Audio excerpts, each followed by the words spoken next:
é que, veja bem, quando eu falo de arqueologia, eu falo como especialista. Aí eu trago à mesa o que eu pesquisei e defendo o meu ponto de vista.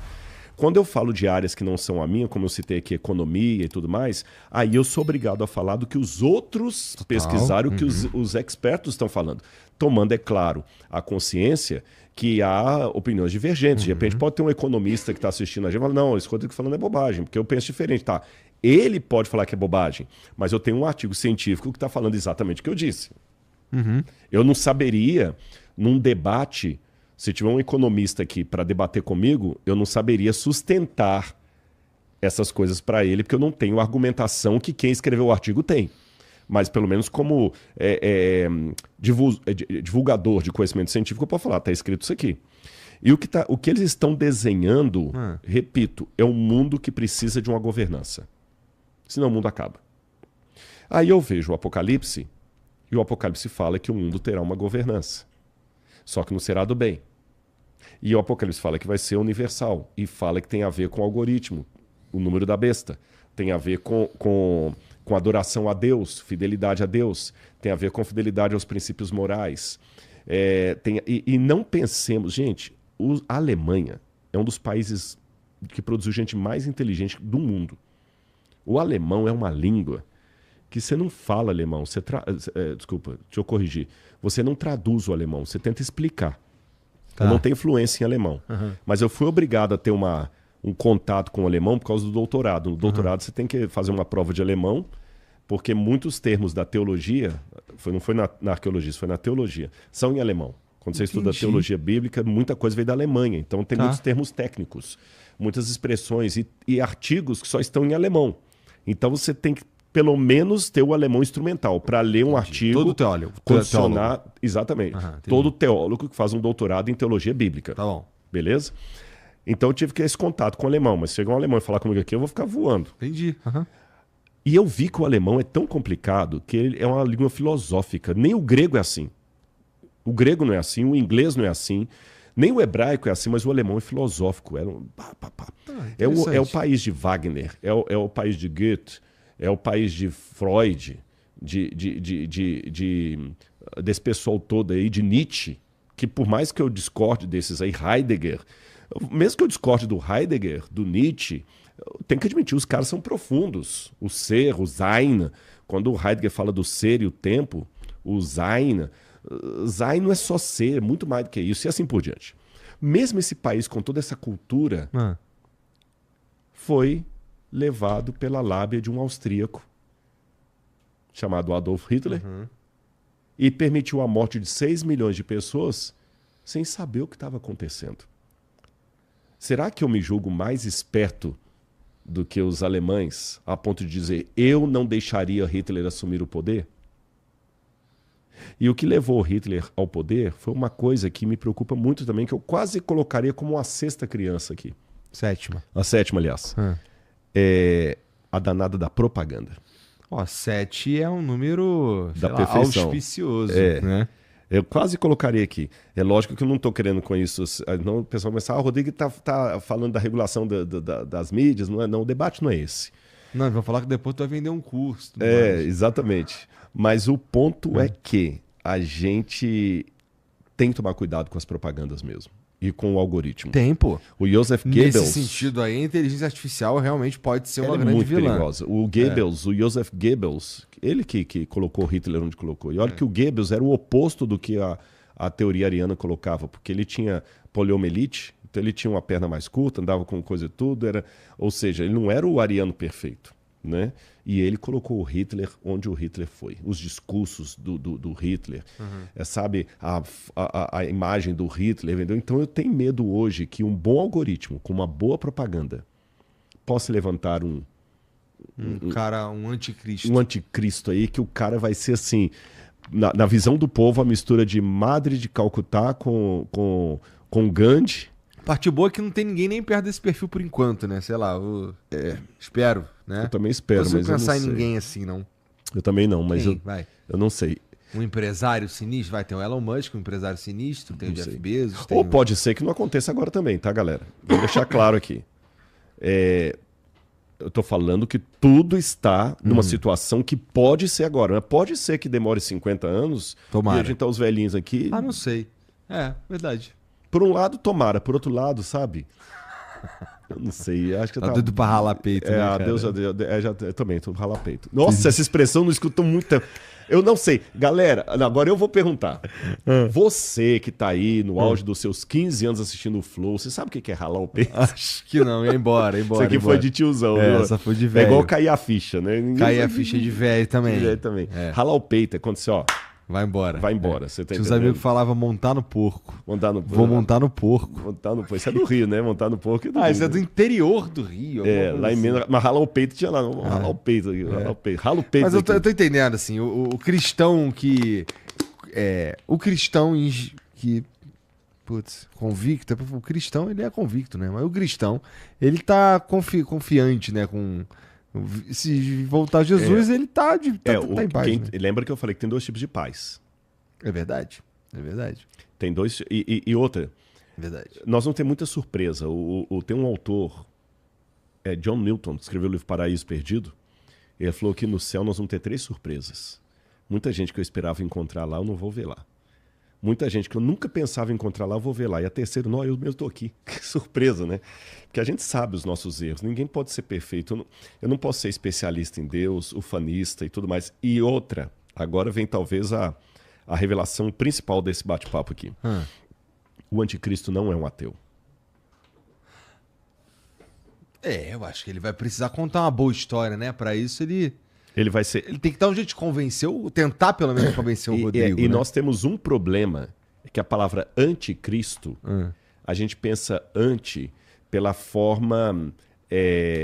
Se é bonito, é feio. Exatamente. Que é a antítese. Antítese, né? Que isso a antítese já é uma coisa que veio depois. Mas o anti, no radical grego da época do Novo Testamento, que o grego koiné, que foi escrito, o anti significa aquele que assume o lugar de. Entendi. Olha. Você entendeu? Anti é aquele que assume o lugar de. Foi só na Idade Média, quando a partir de Averroes, que era um filósofo árabe, e depois Tomás de Aquino e outros mais, que começaram... E aí vai mais à frente, na época do marxismo, que eles começam a pegar a filosofia aristotélica e falar de tese, síntese e antítese, e aí que a anti vai ter esse significado. Mas quando lá atrás falava de antítese, é aquela que destrói a tese para poder assumir o lugar dela. Então, quando, por exemplo, você tem a tese é um bloco de mármore. A antítese é quando você esculpe, você fica batendo a marreta ali, você está destruindo o bloco para criar uma estátua Que toma o lugar. que tomou lugar. Então, anticristo é aquele que assume o lugar de Cristo, com as pretensões de Cristo. Portanto, provavelmente autoproclamado cristão. Autoproclamado cristão, você entendeu? Do bem. Exatamente. Eu não vejo, pelo que o Apocalipse fala, que até falando da segunda besta, fala que ela tem a aparência de cordeiro, mas fala como um dragão. Então eu não penso no anticristo alguém como o Putin. Eu não penso em alguém como o Saddam Hussein, que até morreu. Eu não penso em alguém como o Bashar al-Assad, que né, também caiu fora. Eu não penso em alguém como o coreano lá, o Kim Jong-un, lá da Coreia do Norte. Eu não penso em alguém com esse perfil. Tem que ser alguém de fala doce, alguém que fala assim, nossa, como não amar esse cara? Sabe? E ele vai vir com roupagem religiosa. Ele vai misturar religião então com política. estamos tranquilos também, porque assim, ainda não surgiu esse cara Não. ou alguém que una paixões. Tô nem falando que tem essas 2 características aí. Eu tô falando... Alguém que una as paixões. Alguém que una paixões, porque esse cara provavelmente terá que unir paixões também, Teria que unir paixões e talvez alguns até não vão gostar dele. Sim. Mas ele tem ali uma aceitação de uma maioria, pelo menos. exatamente. Né? E os outros vão... Eu não gosto, mas também não vou ser contra. Eu não sou burro. Você acha que todo mundo na Alemanha gostava do Hitler? Não. Mas nem por isso eu vou defender judeu. Olha, isso é interessante falar. Se eu falar Alemanha nazista, essa frase está errada de certa forma. Porque, embora a Alemanha teve um governo nazista, isso não significa que todos os alemães eram nazistas. Muitos alemães lá não concordavam com a as falas do Hitler, não concordavam com o programa do Hitler de maneira nenhuma. Porém, mesmo assim, 6 milhões de pessoas morreram, de judeus. Então, você tem 3 tipos de pessoas quando essa situação acontece. Tem aqueles que idolatram o líder, tem aqueles que não gostam do líder, mas também não têm coragem de se opor a ele, e tem aqueles que têm a capacidade de se tornar mártires por aquilo que é correto. É. Porque aquilo que é correto é uma escolha que ela eu sinto pelo menos que ela é uma universal do ponto de vista moral mesmo. Sim, assim, claro, né? claro. Assim, isso daí independente de qual... Se você é um ser humano, mas independente da origem, de onde você vem ou do que você acredita e tudo mais, tem coisas que simplesmente parecem ser certas, né? E, portanto, existem coisas que parecem ser erradas para qualquer Com certeza, com certeza. A menos que você seja, sei lá... Para provocar um crime com a criança. E outra, uma coisa interessante que... Você sabe quando é que você vai saber se eu sou adventista do 7º dia mesmo? É quando a igreja adventista for proibida e eu continuar sendo. Enquanto isso não acontecer, você não tem nada para negar que eu seja um adventista do 7º dia. Mas você também não tem nada para afirmar que eu seja. Agora, estou criando uma situação hipotética. Né? Vamos supor que agora o governo falar o seguinte: ninguém mais vai poder guardar o sábado. Aí tu é preso. Entendi. Aí, você tá entendendo? Aí que eu vou ver se realmente aí que eu vou ver. Se tu não for preso, eu vou achar estranhão. E pode achar mesmo.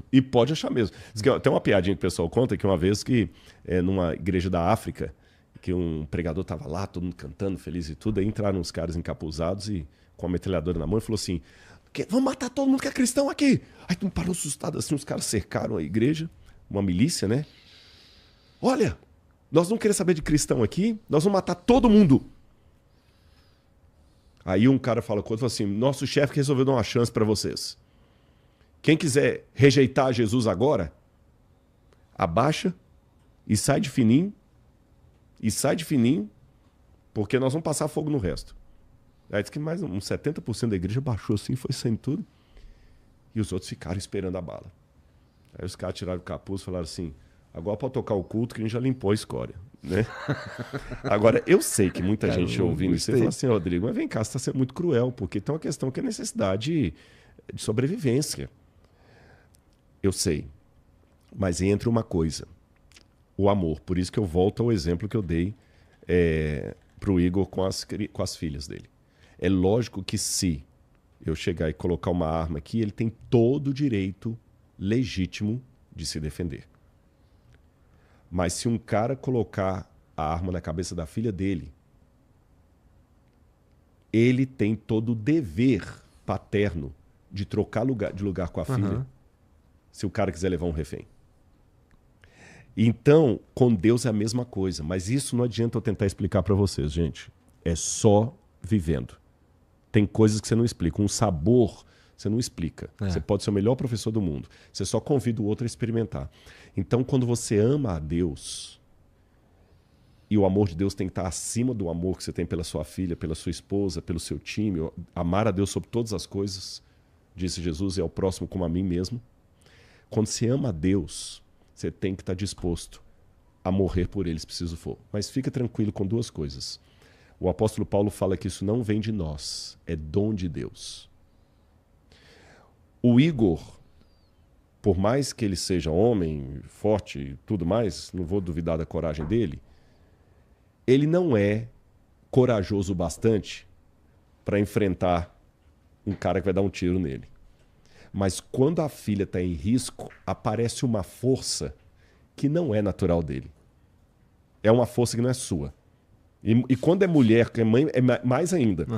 Sabe aquele negócio que uma mãe luta com uma onça para tirar a filha? Então essa mesma coisa acontece de maneira exponencial quando você sofrer por Cristo. Ele vai dar uma graça sobre a sua vida que você não vai ter capacidade de falhar. Aí eu termino esse meu comentário aqui com uma coisa para você. Eu não estou acompanhando os comentários aqui, eu não sei quem está me elogiando, quem está me detonando aí, porque na internet tem de tudo. Mas só vou te pedir uma coisa. Não concorde com tudo que eu estou falando, que eu estou falando. Faça apenas isso. Comece a estudar, pesquisar, ler e conversa com Deus em oração. Senhor, o Rodrigo falou aquilo, o que o senhor acha? E deixa Deus te responder. E se, na nossa geração, você vir a construção de um modelo de anticristo que está dominando o mundo, comece a prestar atenção. Enquanto esse governo ou governança não der nenhuma lei que infrinja os mandamentos de Deus, tudo bem. Se hoje a governança começar, falar o seguinte, olha, está determinado que a partir de hoje vamos colocar uma íris, vamos ler, eu vou deixar que leia a íris do meu olho. Vou deixar, numa boa. Falar assim, a partir de hoje, todo dinheiro vai ser virtual e você vai ter que abrir uma conta virtual para receber o seu salário. Eu vou abrir a minha. Eu vou entrar no sistema sem nenhuma dor de consciência. Ponto, parágrafo. Agora, a partir do momento que esse sistema der uma ordem que vá de encontro ao que eu creio ser a vontade de Deus, aí eu vou ter que me definir. E eu espero não decepcionar o Igor. E com um detalhe muito sério, gente. Sabe por quê? Eu espero que tu não se decepcione. Não, eu tenho certeza vou, que não vai. Não vou.